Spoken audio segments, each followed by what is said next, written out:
Fait que voilà, on arrive dans les tables.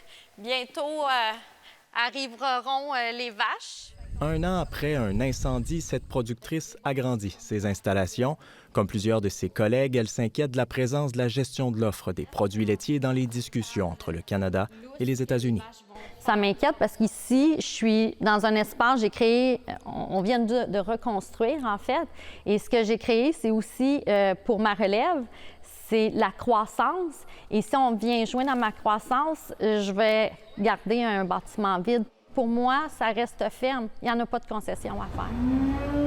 Instaurée au début des années 70, la gestion de l'offre avait pour but de stabiliser les marchés agricoles canadiens. Elle prévoit une production responsable selon les besoins des consommateurs. Des pénalités sont imposées si un producteur produit plus ou moins de lait que les quotas alloués. Toujours pour mieux contrôler la quantité, des tarifs sont imposés aux producteurs étrangers à qui on n'impose pas de quotas dans leur pays. Que signifierait la fin d'un tel modèle pour le Canada?